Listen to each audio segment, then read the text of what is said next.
Today I'm going to tell you about 26-year-old Fatima's story from Gaza, Palestine. She gave birth to the most beautiful baby girl she had ever seen, but within hours of the birth, doctors delivered news that would change their lives forever. Little Amira was born with a serious heart condition that required immediate surgery that would cost more money than Fatima and her husband could earn in 5 years. What would a mother do when her baby's life depended on money she didn't have? And how far would she go to save her child? Imagine holding your newborn baby, perfect in every way except for the invisible condition that threatens to take her away from you, and being told that money, just money, stands between your child and life. I know this might be devastating to hear, but imagine if this were your own daughter facing such an impossible situation. Before we continue, please subscribe to our channel so we can keep sharing these important stories from Palestine. What did Fatima sacrifice to save her baby's life? And did little Amira survive? Stay with me until the end to find out. 26-year-old Fatima Mahmoud lived with her husband Khalil in a small apartment in Gaza City, Palestine. Khalil worked as a mechanic at a local garage, and though his income was modest, they had managed to save a little money in preparation for their first child. Fatima had worked as a seamstress before her pregnancy, but like many expectant mothers in Gaza, she had stopped working in her final months to rest and prepare for the baby. The pregnancy had been difficult from the beginning. Due to the stress of living under constant uncertainty and limited access to proper prenatal care, Fatima had experienced complications that worried her doctor, Dr. Layla, at Al-Shifa Hospital. "We need to monitor you very closely," Dr. Layla had warned during Fatima's 7th month. "Your blood pressure is high, and we want to make sure both you and the baby stay healthy." Despite the challenges, Fatima and Khalil were overjoyed about becoming parents. They had spent months preparing their small home, painting the tiny spare room in soft yellow colors since they didn't know if they were having a boy or girl. Fatima had sewn beautiful little outfits by hand, and Khalil had built a wooden crib using skills he had learned from his carpenter father. On December 3rd, after a long and difficult labor, Fatima gave birth to a baby girl. When Dr. Layla placed the tiny infant in Fatima's arms, she felt a love so overwhelming that tears of joy streamed down her face. "She's perfect," Fatima whispered, counting the baby's tiny fingers and toes.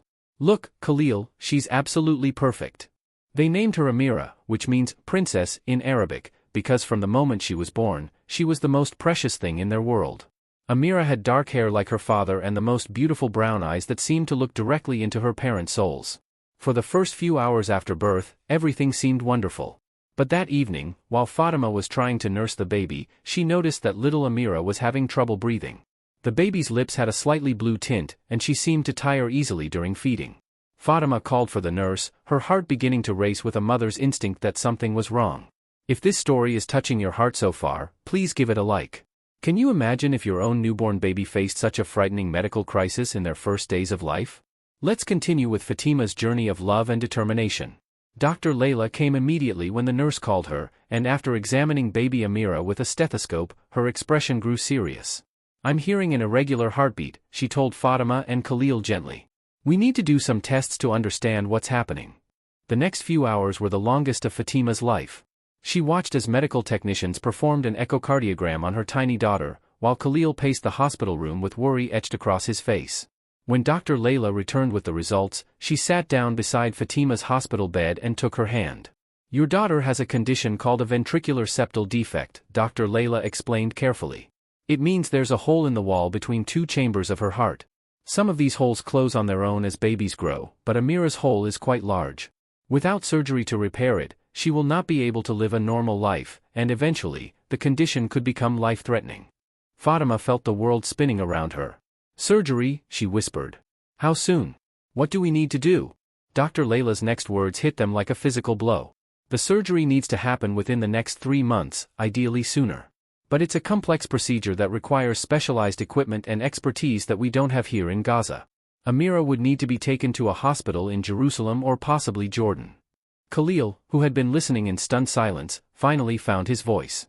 "How much would something like this cost?" Dr. Layla looked uncomfortable as she delivered the devastating news. "The surgery itself, plus the hospital stay and recovery, we're talking about approximately $20,000. And that doesn't include the cost of travel and accommodations for the family." $20,000. The number echoed in Fatima's mind like a nightmare. Khalil's entire annual salary was less than $3,000. Even if they had 10 years to save, they could never accumulate that kind of money.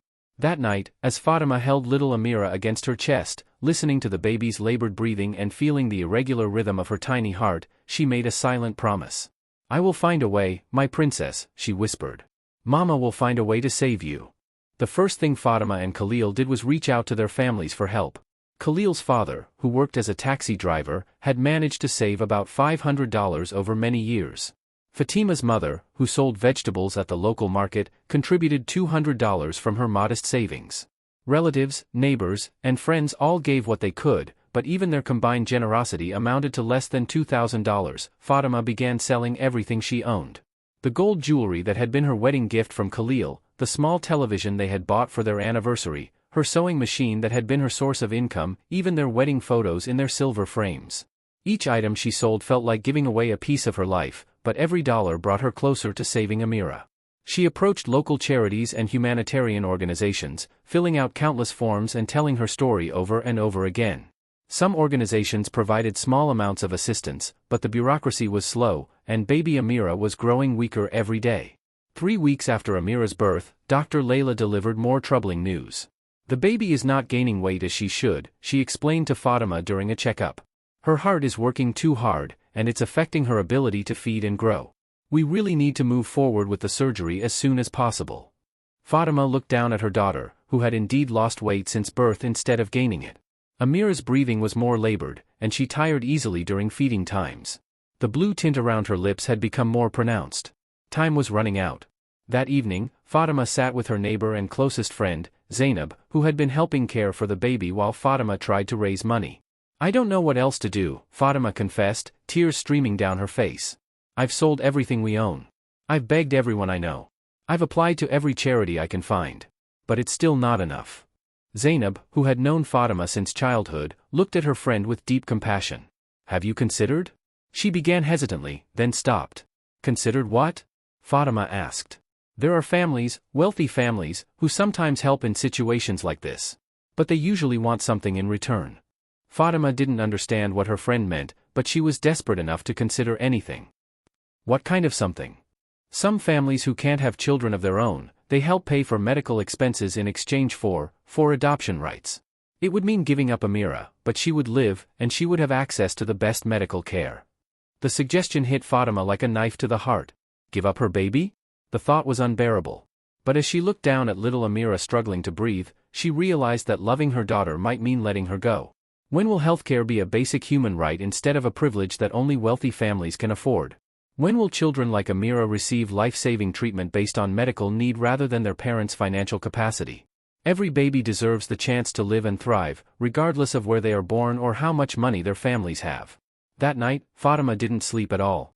She held Amira close, feeling the baby's weak heartbeat against her chest, and wrestled with the most impossible decision any parent could face. Save her daughter's life by giving her away, or keep her daughter and watch her slowly fade away. At dawn, Fatima made her decision. She called Dr. Layla and asked for help connecting with families who might be willing to sponsor Amira's surgery in exchange for adoption. "I can't let her die," she told the doctor through her tears. "If someone else can give her the life I can't provide, then that's what I have to do." Dr. Layla was quiet for a long moment. "Fatima," she said finally, "let me make some calls first. There might be other options we haven't explored yet." That afternoon, Dr. Layla called Fatima with unexpected news. "I spoke with a colleague who works with an international medical charity. They have a program that covers exactly these kinds of cases, complex pediatric heart surgery for children in Gaza. But there's a waiting list, and the process can take several weeks." "Several weeks?" Fatima asked, her voice filled with panic. "You said Amira needs surgery soon. Can she wait several weeks?" "It will be risky," Dr. Layla admitted honestly. "But there's something else. I also contacted a Palestinian-American cardiologist named Dr. Samir who grew up in Gaza but now practices in the United States. When I told him about Amira's case, he offered to cover the cost of her surgery personally." Fatima couldn't believe what she was hearing. A stranger would do that? Dr. Samir lost his own daughter to a heart condition many years ago, Dr. Layla explained. He said that every child he saves is a way of honoring her memory. Within 2 weeks, all the arrangements had been made. Baby Amira would travel to a specialist hospital in Jordan, accompanied by her parents, for the life-saving surgery. The entire trip and medical expenses would be covered by Dr. Samir's charitable foundation. The day before they were scheduled to travel, Fatima sat in her empty apartment, empty because she had sold nearly everything they owned, and held her daughter close. Khalil sat beside them, and together they marveled at how their lives had changed in just 1 month. "We're going to get through this," Khalil said, taking Fatima's hand. "All 3 of us, together." The surgery in Jordan lasted 6 hours. Fatima and Khalil waited in the hospital corridor, praying and holding each other while skilled surgeons repaired their daughter's tiny heart. When Dr. Hassan, the pediatric surgeon, emerged from the operating room with a smile on his face, they knew their prayers had been answered. "The surgery went perfectly," he told them. "We were able to close the hole completely. With proper follow-up care, Amira should be able to live a completely normal, healthy life." 3 months later, back home in Gaza, baby Amira was thriving. She had gained weight, her breathing was strong and steady, and her lips were a healthy pink color. During her checkups with Dr. Layla, her heart rhythm was perfect. But the experience had changed Fatima and Khalil in profound ways. They had learned about the kindness of strangers, the power of medical charity, and their own strength in the face of seemingly impossible challenges. Fatima had also made a decision about her future. "I want to help other families going through what we went through," she told Khalil. "I want to work with Dr. Layla to connect families with medical charities and donor programs." Today, Amira is a healthy, active 2-year-old who loves to play and laugh. Her parents have rebuilt their lives and their home, but more importantly, they have dedicated themselves to helping other families navigate medical crises. Fatima now works as a patient advocate at Al-Shifa Hospital, helping families access medical charity programs and navigate the complex process of getting specialized care for their children.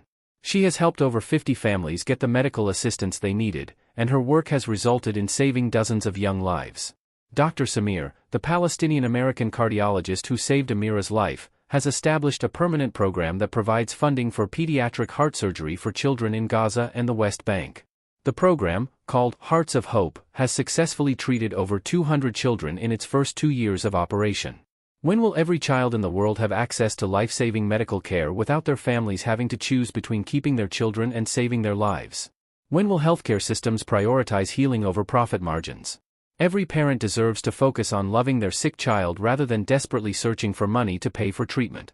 If you believe that no parent should have to sell everything they own to save their child's life, if you believe that medical care should be available based on need rather than ability to pay, please like this video so this story of hope and medical charity can reach more people. Right now, thousands of people are watching this story. Let's make sure Fatima's message of gratitude and advocacy reaches every corner of the world. Can you imagine if your own newborn baby needed life-saving surgery that cost more than you could earn in 5 years? Can you imagine having to choose between keeping your child and saving their life? Think about the healthcare available in your community. How many families might be facing similar impossible choices? Every like, every comment shows that families like Fatima's and babies like Amira are not forgotten. If you believe that every child deserves access to life-saving medical care, leave a Palestinian flag emoji in the comments. Subscribe to our channel to show that you stand with families fighting for their children's health and with medical professionals who donate their skills to save lives. Tomorrow we'll bring you another story that will remind you of the incredible difference that medical charity and human compassion can make. Don't miss it. Subscribe so we can continue sharing these important stories of hope, healing, and the power of people helping people. Will you share a prayer for families facing medical crises and for all the doctors and charitable organizations working to save children's lives in the comments? They need our support, our recognition, and our commitment to making healthcare a basic human right for every child. Show your reaction, let them know that their fight for their children's lives matters, and that the world believes in the power of medical compassion. Note, the names mentioned in this story have been changed for privacy purposes. This story is inspired by real events experienced by families seeking medical care and charitable organizations providing life-saving treatment to children in Palestine.